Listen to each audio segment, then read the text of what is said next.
sense of a reformer. Someone who wants to go to the original form, or to reform it for the needs of a certain time.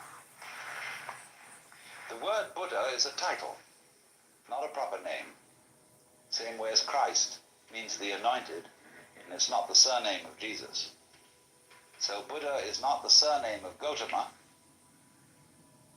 It means the one who is awakened, from the root in Sanskrit Budh, B-U-D-H, to know. The man who woke up, who discovered who he really was. Now the thing that wherein the crucial point, wherein Buddhism differs from Hinduism, is it doesn't say who you are. It has no idea, no concept, and I emphasize the word idea and concept. It has no idea and no concept of God. Because Buddhism is not interested in concepts. It's interested in direct experience, and direct experience only. So from the Buddhist standpoint, all concepts are wrong. If you have a car, the worst thing you could do right now is pay for auto insurance. Let me explain. So apparently 80% of auto insurance payments go straight to the insurance agent's pockets. Just in the same way that nothing is really what you say it is. Is this a stool? It isn't now, it's a wastebasket.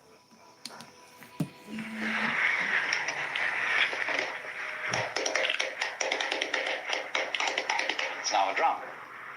What is this thing? See? It is what it does. It's this. See?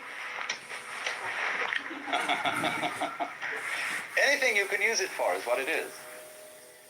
So if you have a rigid idea that it's a stool and you can only sit on it, you're kind of stuck. But if it's all these other things as well, then you suddenly see that anything can be everything.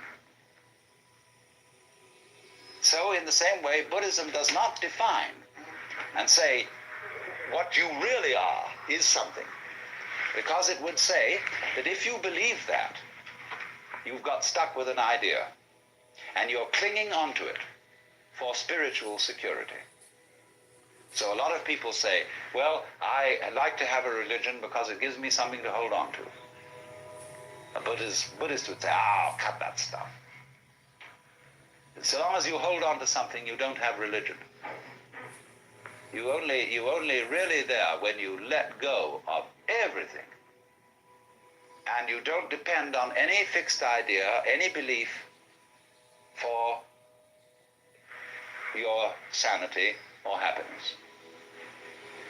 So you would think Buddhism is very destructive because it breaks down, it doesn't believe in God, it doesn't believe in an immortal soul, it doesn't believe in, doesn't seek any solace in any idea of life after death.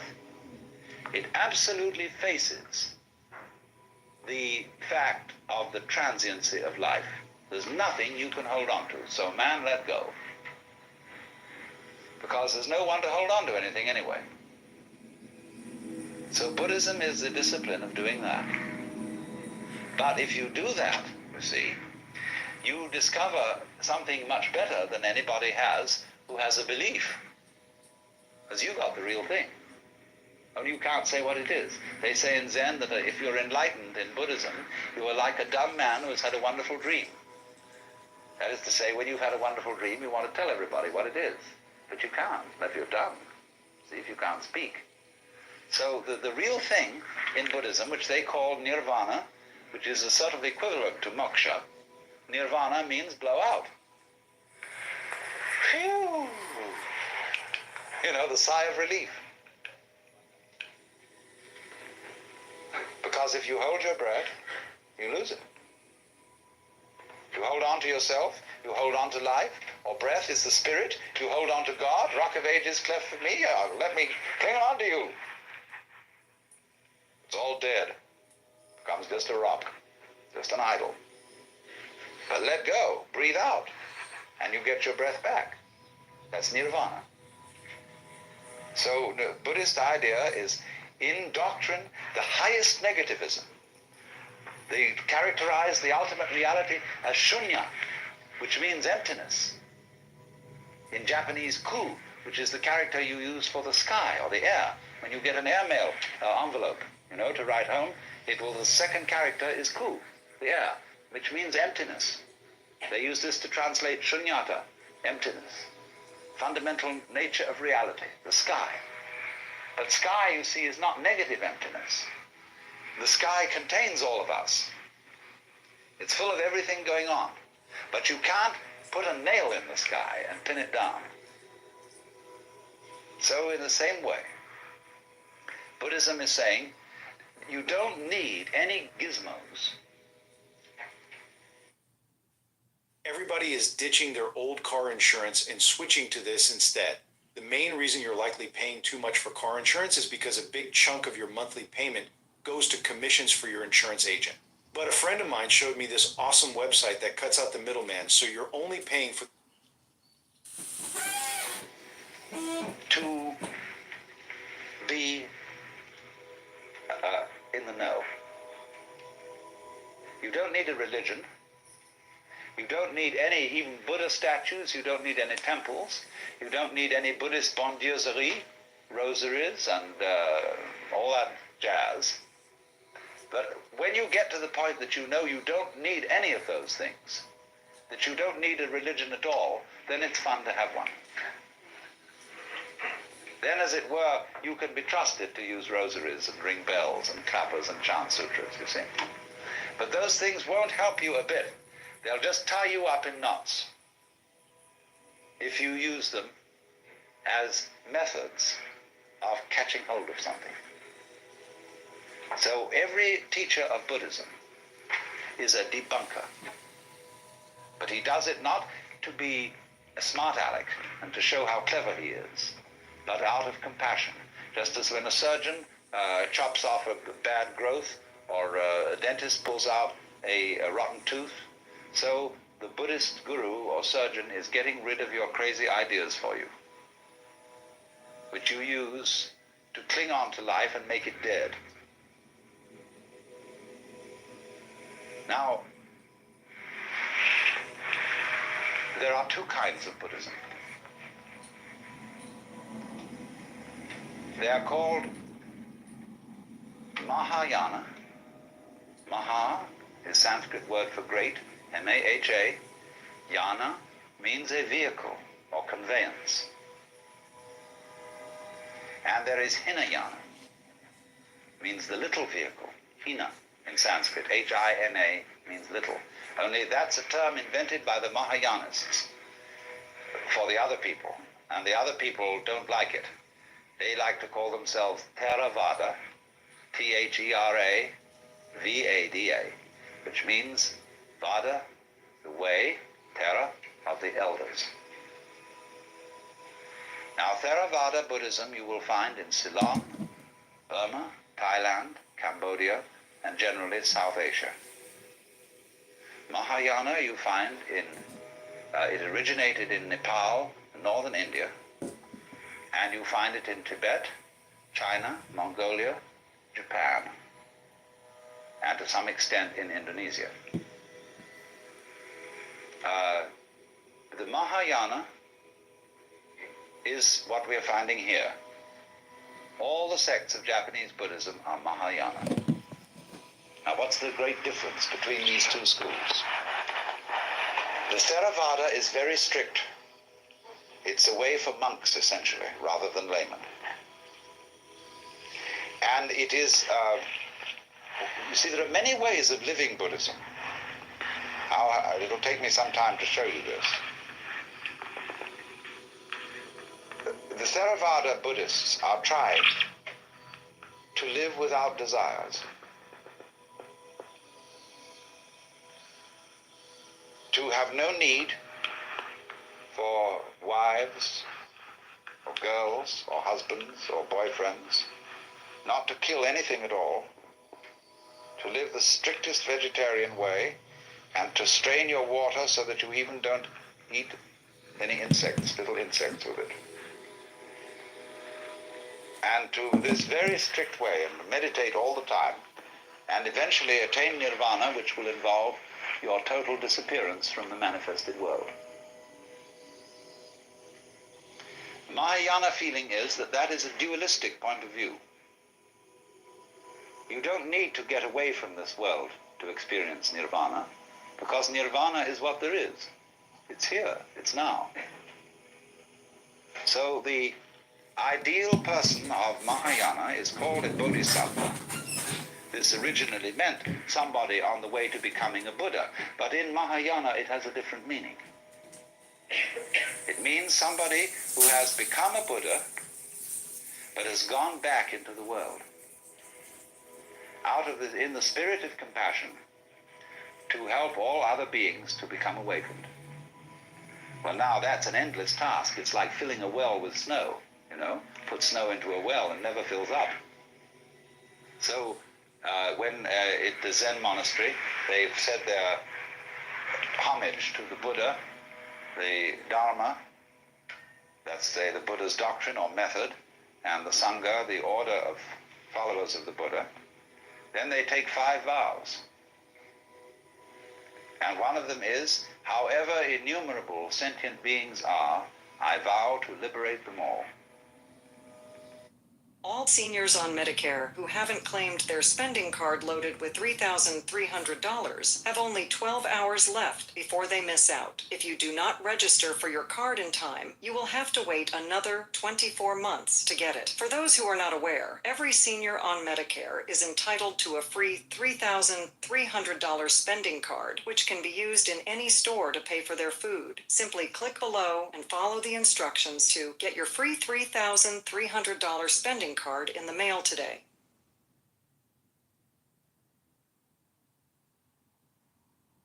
POV. I thought this was the only thing harming my liver. A lot of people think that alcohol is the only thing that affects their liver, which is scary because everything that we put into our body has to be broken down by our liver. So if you just think about the evolution of our diets, there's a lot of unnatural ingredients that are being added to our food these days. And when the liver gets overworked from breaking all that stuff down, your whole body starts to slow down. It just can't digest food properly, and then liver damage happens in stages. And up until a certain stage of that damage, it is actually reversible. And there are natural ingredients out there that can really speed up that reversal process. Some of these ingredients might even be sitting right there in your own kitchen. Here we have in this jar that you can think of as your stomach. Now, I'm gonna add some olive oil, about 4 ounces or a half a cup. And now I'm gonna add equal parts lemon juice and start to stir it up. Now just imagine this is in your stomach, all that oily and acidic combination. It's gonna start to slosh around in there for a while, then it's gonna empty into your small intestine where the acid is going to get neutralized. And to demonstrate that, I'm gonna add some baking soda, which is gonna mimic the pH in the small intestine. Well, so you see there's no end to that. Never comes a time when all sentient beings are liberated. But actually, from the standpoint of one who is a Buddha, he sees everybody as liberated. In other words, if I were to be a Buddha, I wouldn't say, now look everybody, I'm a Buddha, and I'm more experienced than you, and I know more than you, and you owe me respect on that account. On the other hand, I would see you all as being exactly right where you are. All of you Buddhas. And even those of you who don't know it, it would be right for you not to know it at this moment. In talking about Buddhism in past seminars, I explained that it's absolutely fundamental to an understanding of Buddhism to recognize that its whole method of teaching is dialectic. That is to say, it consists of a dialogue between a teacher and a student. And the method of this dialogue is called upaya, that is to say, skillful means used by the teacher to bring about the enlightenment of the student. the word upaya meaning expert pedagogy in teaching, but meaning deceit when used in a political context.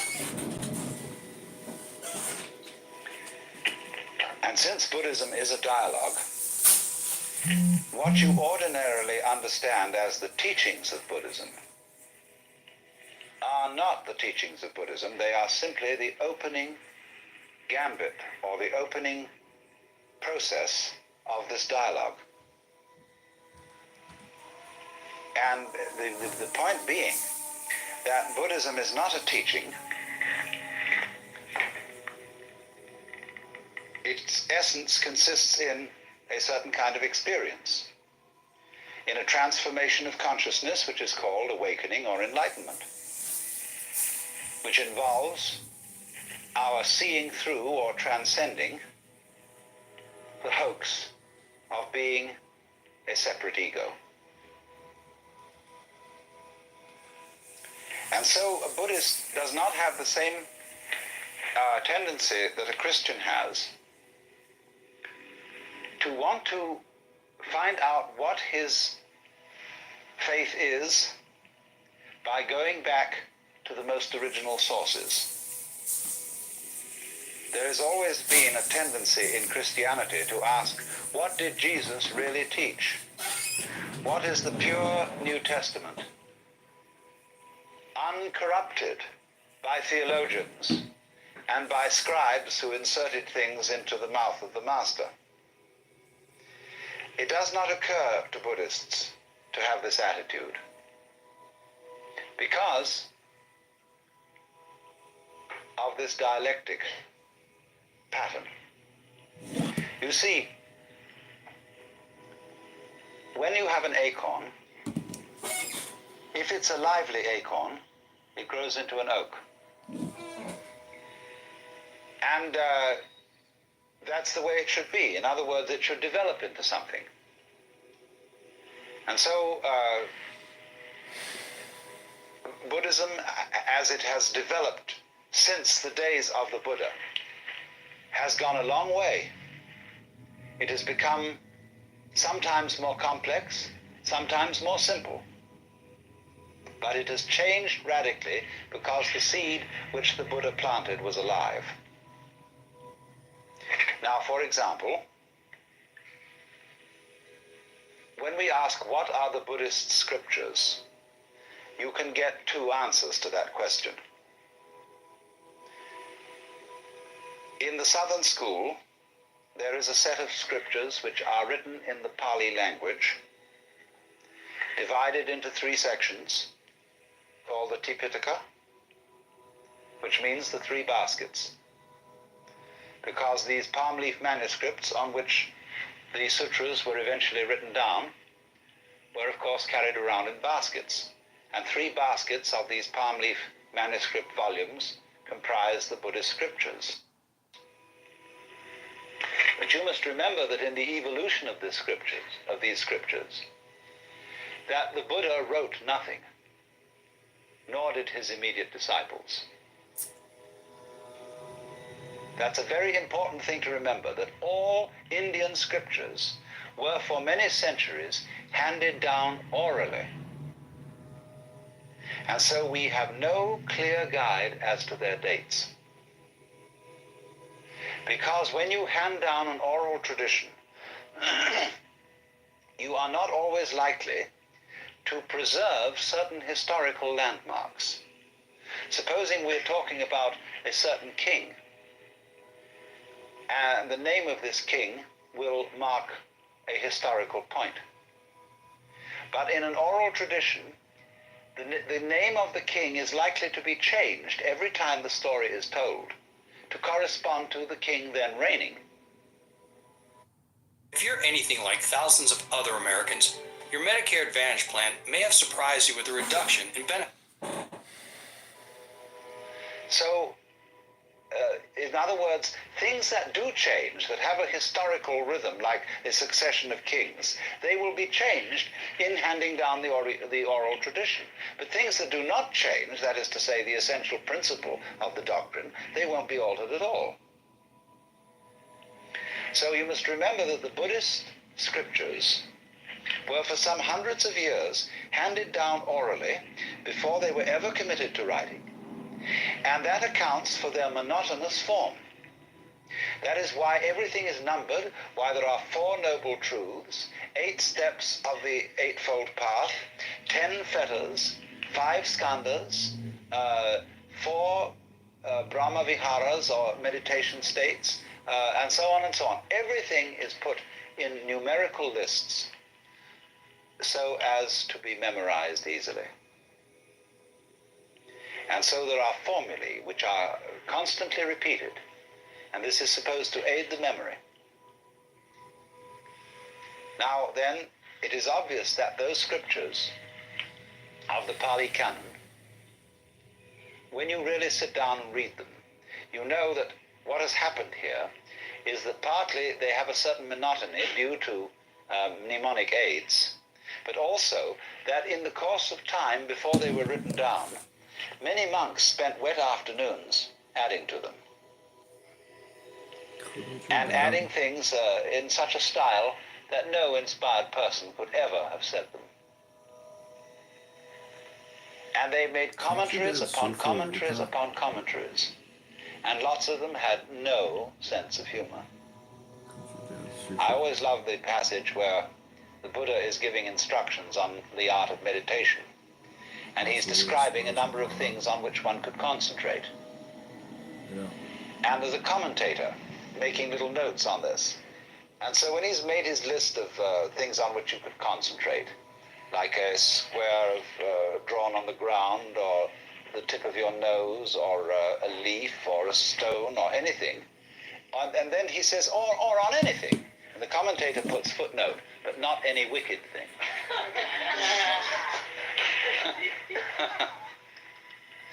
I mean, that's professional clergy for you, the world over.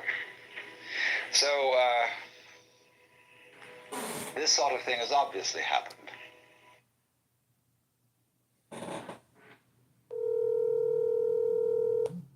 John, Yo. appreciate it, man. It's good up there. But yeah, I just wanted to call you because I'm first of all, about to drive, and also I'm too long a text. But he doesn't need to do shit for lawsuits. And so I already, because I'm a PAC, I have Cook County, Kane County, and McHenry County data of people that allegedly voted by mail, and when they returned their mail-in ballots. And to do a statistically significant sample size, I don't need to poll 390 people. And so I'm trying to egg on Republicans to do this, and some people seem kind of interested, but that's the only way my dad can do it, is if he proved there was fraud, and that's how so the only ways there were fraud is if Dominion programmed the machines, which is very possible. It would have to be an inside job. An outside job would be too complicated. They'd have to have people posted up at these libraries. Yeah, but isn't it ballot harvesting? What? Yeah, no, I think no. So looking at the numbers, most of the people that mail in vote are 90 fucking years old. It's crazy. The median age is 67. Of the median average age is 67. There's people that are 107. It doesn't matter. I mean, the tenant I have here, she's in her 40s. She does mail-in ballot, so it's all across the board. But don't you think it's kind of odd that the average age is that old? And I think there's a large population of 90-year-olds in hospice centers, and they just harvest those ballots. Yeah, that's true. They do those. That's what I think's happening. They do the healthcare shuffle. They always go to these healthcare facilities because they know that those, so the whole healthcare business, large chains, those chains actually probably pool together and collect all the ballots of all their tenants. And so the number would be how many people are in healthcare facilities, which is a long-term care stay. How many people, is that 30,000 people probably, 60,000 people? Oh, no, the real question is like some of it is like so when I ran for Congress, they literally were nursing homes were busting in their people, and the nurses were going in because they need to help them vote. So there's a question is like my question is like one, are they manipulating these people to vote Democrat, or two, are these people like most people are like old people are fucking vegetables, like are they just like voting filling out these ballots on their behalf, and just like knowing that no one's gonna call them out on their bullshit. And so, like, what needs to be done is, like, we need to kind of actually visit these old people and just be like, do you remember voting? And, like, if you pull even, like, it's kind of a limited sample size, we would kind of see if there's evidence of, like, an actual fraud. Because if there was an actual fraud, it wouldn't just be, like, one person. Well, I think There'd be there's 30,000. You know, if so, when you file the lawsuit for the recount, the evidence would be we have testimonials, we have over 10 confirmed signed affidavits that we can prove that at least 10, and then at least 10 people on the record, on video, because a lot of these people are terminal. So you need to get them on video saying, I never voted for that. That is not Yeah, my exactly. signature. If you can get video Yeah, testimonials, because that will destroy Krishnamurti's When's your reputation. not-for-profit starting? I already have it. I just got to go to the bank to open the account. Because I think maybe that's not-for-profit. We pay people like $10 an hour to make phone calls to like lists of 95-year-olds. But do you remember voting? That's a great idea. On Do you, this you day? have their telephone numbers? Depending on the county, because there's like mine's in 3 counties, and they tell you their address. And because I'm a PAC, I get to ask if I don't have their cell phone numbers. I could ask for it. Dude, I mean, it's just a question That's of what I'm saying. does your dad even want to do this? He's been. He's like there's a team of people that they actually are. They're doing this aside from me. Oh, We had a meeting last night at the American Legion in DuPage. oh wow. Because I think they're on that, and they have an affidavit from someone saying they saw the Chinese person or some bullshit. But if you I don't have, think it's yeah. Oh my God, that's fucking unbelievable, dude.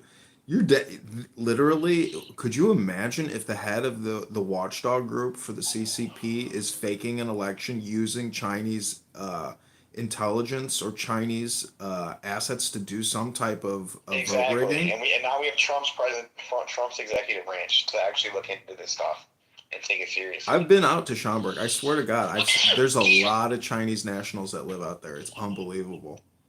Yeah, no, he's a CCP show, and but this article is I'm actually kind of inspired because some of the GOP leaders are on our side.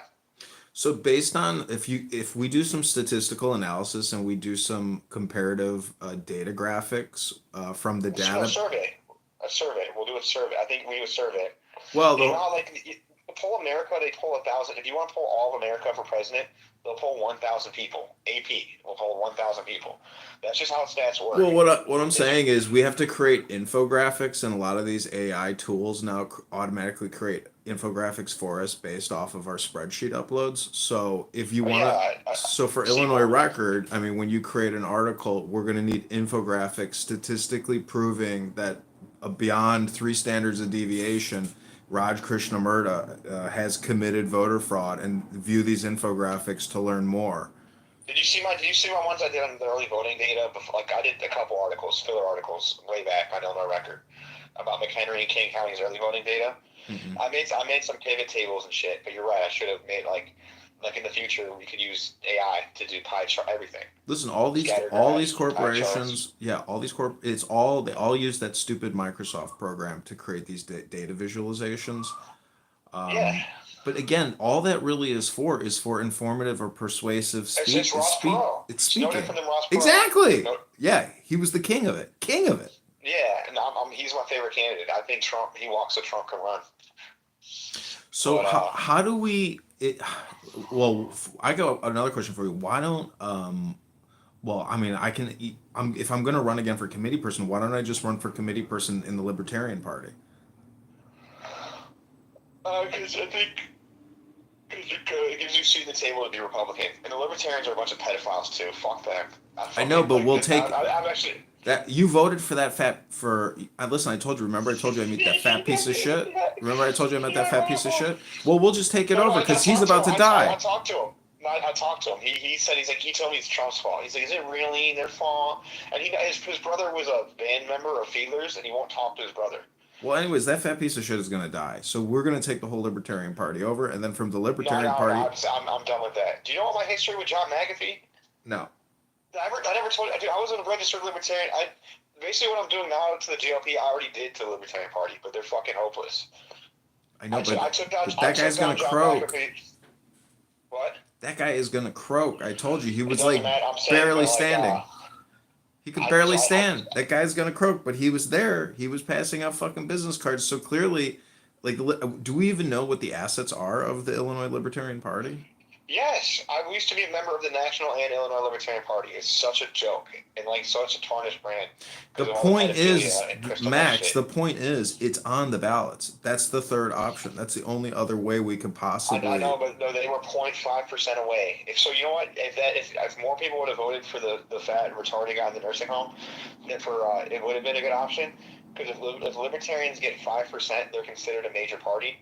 I think they aren't. Check that out. Like if they have the same signature. Well, I've got that picture with Ron Paul. They might. I've got a picture with Ron Paul, so like I have some credibility and standing in the You're a Libertarian libertarian. Party. 100% I'm a libertarian. No, I'm saying like it's different. Like first of all, a lot of the libertarians CIA, like just straight up. Like even look at their vice president, presidential candidates. But there's a whole Listen, not everybody in the CIA wants to kill Kennedy. You know, some of them are actually patriotic I'm saying soldiers. it's controlled. I'm saying the controlled opposition shit, like the Proud Boys, like the people that are just kind of in libertarian face. But then there's like some legit so there's basically there's left libertarians, right libertarians, and cops are the three groups. And like the left libertarians are the fucking dumbest, cringiest fucking people on earth. Cops are cops, and the Republican libertarians are like okay, but a lot of them are just pedos. Okay, well, we've had that's these. why they're libertarians. We get it. So the point is, like, I should run against that Commissioner Steele because of her recent alcohol, and plus I have her on recording being a total idiot at Copernicus Center. So I've got all the materials to run against her. But you know, I said to that dumb puta at the Copernicus Center, I was like, yeah, the GOP threw me off the ballot. She goes, oh, they tried to do the same thing to me. But thank God I won. And she's like, it was like a miracle. She's like, but I earned it. I knocked on every fucking door. I got the signatures. We got the signatures. So like, that's the whole thing is like, you do have a good shot of winning if you're willing to do the groundwork. And like Marshall Rankin, that fucking fake ass GOP piece of shit on Clown House actually says, if you do the work, you can win. Yeah, he's right. Maybe you do libertarian. We'll see when they have. I mean, also by the way, you can announce for both right now because it's nothing. They don't announce the candidates guy until I think 8 months from now. So you could you could be all three. You could say you're running a Democrat. Can you can start getting signatures now, right? No, not for 10 months. Oh, I see. Yeah, and so that's why like it doesn't like it's kind of a moot point because the candidates guy might change your opinion. Okay, like, so I got one more question for you. Remember that? Remember that faggot we got on the phone who said, "Yeah, man, I'm the guy who got you kicked off the fucking ballot." Remember that random call we had? We did like a three-way with that kid. Did you? Yeah, he did twice. Do we know who that kid is? Because no, I have his number. You want his number? No, but I'm pretty sure that like I saw him in a picture. I would like to know. I'm pretty sure he's like remember when we were at what's that Italian restaurant? He was in that room too. You know, I mean that was like you think it's Krupa? You think it's David Krupa, the guy with the hat? That's what I'm thinking. That's what I'm thinking, right? No, I don't think so. I can't because Krupa and I know each other too well, and this guy clearly was kind of retarded about me. Like he had some stuff that was just clearly wrong. Well, anyways, he obviously works with Fiedler. I mean, that's 100%. No, Northwest Side GOP. Right. So Fiedler works with Chicago GOP, North Side GOP, Schaumburg GOP, and Souris. And this guy is like, he's so loyal to, like, he was like, you don't mess with our turf. That shit was crazy. You don't mess with 45. So he's definitely like Northwest Side. That shit's crazy cringe. Holy shit. And Pedrowski. It seems like Pedrowski was his big guy. Because he talked about doing the polling. Because I was saying the N3's bullshit. Because they got $600K from Paul Vallis. He's like, I was the one doing the polling. What are you talking about? We made phone calls. The poll was real. I'm like, yeah, well, you endorsed the fucking Democrat because he gave you $600K. That's bullshit. Chicago should have ran a Republican. But anyhow, I'm gonna figure out who that is. So I'm gonna write an article. I put it on my to-do list. I'm gonna publish it like on Jefferson Park News, and then I'll email you the article with the, So if you want to use it, you can use it. But I mean, it's just gonna be a re-syndication deal from my nonprofit to your nonprofit. Oh, here we go. And I have and so there's, I don't want to say the committeeman that's not Walt, that actually is a powerful committeeman, might actually go on the record and just write a piece on what a piece of shit Morrison is and how it was shady, how he won the chair. So some of the I think there's actually I think it's turning into Afghanistan right now, where there's going to be a bunch of tribal warfare. It has to happen because Trump's presidency is a clear mandate, and and these people don't even endorse Trump. When the Chicago GOP puts out marketing messages for the election, they just say, get out there and vote, go vote. They don't even say vote Trump. So it's like, get out there and vote. Holy fuck. Holy fuck! Like, these people they do not like Trump, and so they have to be called out. And I'll tell you, we should actually, spend the time to get somebody to go in undercover to their meetings and record them, because technically they should be. Can't you technically record their meetings for an investigative news journalism, do undercover, just in the same way that No, not in Illinois. But how could that be? Because Project Veritas did a lot of undercover for Project Acorn. They were in Chicago. I talked to him. He came in Northwestern, and I talked to him specifically about this. And he honeypotted them and got them to come to Wisconsin. So you noted, when he sting Cream or whatever, all of that was Kenosha. And it's because you're allowed to record people in Illinois, but the camera has to be visible. Right? Maybe if there's 3 people and 2 people consent, there's loopholes. People are also I can call you on the phone, and it's illegal for you to record, but it's legal for you to put it on speaker and then someone else record that. Oddly enough. So you could also just record the whole meeting, via cell phone, and then re-record snippets, and then in the future just leak brief snippets. That would be. Or you could just make your phone visible, and you could argue hey, my phone was visible. Well, that's the thing, is they're gonna have to take you to court, and try to. The chances of them winning some kind of judgment for a recording, especially when you can say, hey, I'm a news organization. This was given to me by a source. You don't have to reveal, it's an impenetrable lawsuit, basically. Slander is one thing where you can win the defamation suit, but for to violate the Illinois Recording Policy Act or whatever the fuck it is, very, very, and that's the type of trial or case that will generate a lot of media and more buzz. It's the Streisand effect, Absolutely. But yeah, if in the future we can leak snippets of Aaron Del Mar, even I cannot believe what you posted about Sean Morrison with regards to the allegations of his employee and his letter of recommendation to influence a court with regards to a child predator. That's unfucking believable. So I'm not crazy. I'm not is that are we? Listen, people write letters of recommendation for colleges, for jobs, for grant applications. They don't write letters of recommendation to protect child predators. Holy shit. Dude, he sent him to Colorado, and he did it again. I'm gonna create a video about your article and read the whole article and make a film about it and just title it Sean Morrison, Cook County Chair, supports pedophilia, and has endorsed a pedophile that works at his 400+ security corporation. I'm telling you, Michael Jack. I think R. Kelly was a client too. I didn't find. That's just something I just remembered. I forgot. But Michael Jackson. And Sam Giancana, are you kidding me? Well, that's when I was you're gonna sleep with the fishes, bro. You're lucky you don't get picked up and tossed into a river, and your cell phone destroyed and your website get taken down because that. If he even sees it on X, do you realize he's gonna fucking shit? He's gonna shit himself.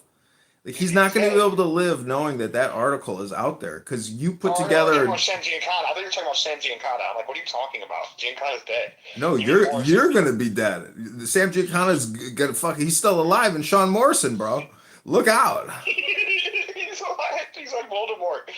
He's like, you opened your mouth, fucking kid. Apparently, No, he was he not said- that bad of a he guy. said- I mean, he was a murderer, but apparently he was not that bad of a guy. Have you ever seen the No. recordings with Sam Giancana's children? They're like, my father was the greatest man you've ever met. I don't care what people say. Well, the mafia shit's. I'm not 100% against all that. It's just only when it's in politics. Like a lot of this behavior, I wouldn't care. Like, if you want to be a sexual deviant, that's not my business. But if you're gonna lead the conservative party and talk about porn in school and sex, the sound of freedom, and then this shit, that's what pisses me off. It's the hypocrisy.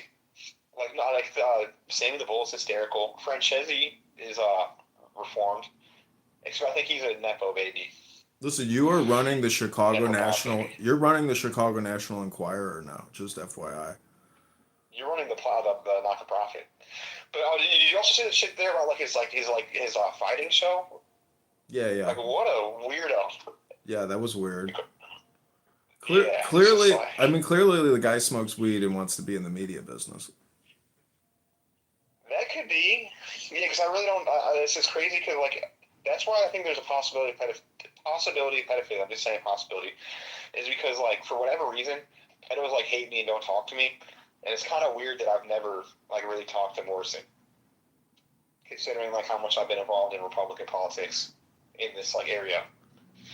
Well, I think it's just the pedo vibe. if his security business is in those 5 states, clearly he's made quite a bit of money running a security hustle. He's not. Is he an Yeah. ex-cop? What was his background?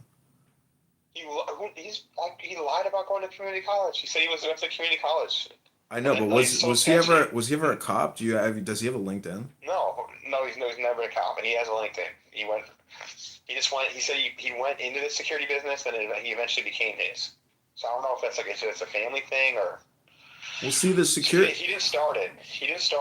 But he took it over. And there's no real back. He never was a cop. Never was in the military. Because a lot of actually the. the mob. Did you see how much? Have you seen how much? I fucking bet you that Sean Morrison has security contracts with Mayor Brandon Johnson. I'll fucking He guarantee did the it. DNC. No, he did the DNC. Yeah. He did? Yeah. Oh my god! Did you see how much they spent? Did you see how much they spent? He made millions. He's fucking rich from this shit. Absolutely, and he that's I didn't really go into that. Maybe I just wanted to just kind of get that story out there. But I've heard that's been a big part of it is he gets security contracts from the state and the city. That's a big. Can we do a FOIA request on city contracts with Sean Morrison? Yeah, at any department. City of Chicago, search City of Chicago FOIA email. So how? You should do FOIA requests. So, it's so easy. It's really just you texting me, and they have to respond in 5 days. And if you fuck up, they just tell you fucked up and you change it. All right, When I let asked me for put the that on my voter to-do data, list. they're like, you need to be a PAC, and I'm like, I am a PAC, sir. They're like, okay. Okay, I'm gonna type in FOIA request Sean No, Morrison. email. No. That's not you. You need to pick the department, and then because every department has to have a FOIA officer, and so you just Google the department, City of Chicago, and then you say FOIA email, or you go on that website and then you just search FOIA, and they'll have an email. Okay. Every department. I gotta take this now. Okay, take care. God bless.